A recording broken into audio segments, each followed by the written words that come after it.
ಯಾರ ಜನ್ಮದಿನ? ನಾನು ಕೆಲವು ಸೂಚನೆಗಳನ್ನು ನೀಡುತ್ತೇನೆ. ಅವರು ಶಿಕ್ಷಕಿ, ಸಂಚಾಲಕಿ, ಮುಖ್ಯೋಪಾಧ್ಯಾಯಿನಿ, ಸಾಮಾಜಿಕ ಮತ್ತು ಮಹಿಳಾ ಹಕ್ಕುಗಳ ಹೋರಾಟಗಾರ್ತಿ, ಭಾರತದ ಮೊಟ್ಟ ಮೊದಲ ಶಿಕ್ಷಕಿ, ದಣಿ ಬರೆಯದ ಸತ್ಯಶೋಧಕಿ, ಆಧುನಿಕ ಶಿಕ್ಷಣದ ತಾಯಿ ಅವರೇ ಸಾವಿತ್ರಿಬಾಯಿ ಫುಲೆ.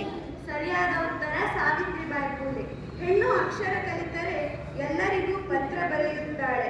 ಆಗ ಅವಳ ಗಂಡ ತಿನ್ನುವ ಅನ್ನದ ಹಗಳು ಹುಳವಾಗಿ ಅವನು ಕಾಯಿಲೆ ಹಿಡಿದು ಬೇಗ ತೀರಿಕೊಳ್ಳುತ್ತಾನೆ ಎಂದು ಹೇಳಲಾಗುತ್ತಿತ್ತು. ಅವರು 9 ವರ್ಷವಿದ್ದಾಗ ಜ್ಯೋತಿಬಾಯಿ ಫುಲೆ ಅವರ ಜೊತೆ ಅವರ ವಿವಾಹವಾಯಿತು.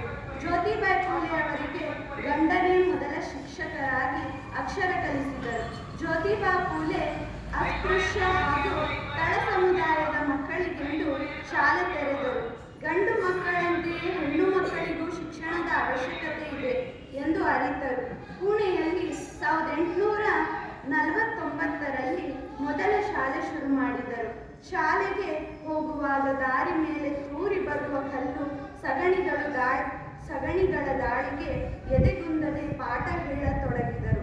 ಫೂಲೆ ದಂಪತಿಗಳು ಒಂದಾದ ಮೇಲೊಂದು ಶಾಲೆ ತೆರೆದು ಅಕ್ಷರ ಕಲಿಸಲು ಮುಂದಾದರು.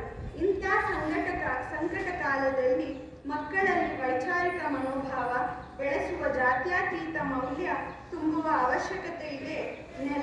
ನೆಲದಾಳದಲ್ಲಿ ಎಂದಿಗೂ ಎಲ್ಲೆಲ್ಲೂ ಇರುವ ಶುದ್ಧ ಜಲದ ಕಣ್ಣನ್ನು ಆರಿಸಬೇಕಿದೆ.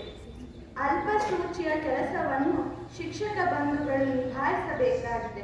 ಶಿಕ್ಷಣ ನೀಡುವಂಥ ಅತಿ ಮಹತ್ತರ ಜವಾಬ್ದಾರಿ ಶಿಕ್ಷಕರ ಮೇಲಿದೆ ಎಂದು ತೋರಿಸಿಕೊಟ್ಟ ಮೊದಲ ಕ್ರಾಂತಿ ಜ್ಯೋತಿ ಸಾವಿತ್ರಿಬಾಯಿ ಫುಲೆ. ಧನ್ಯವಾದಗಳು.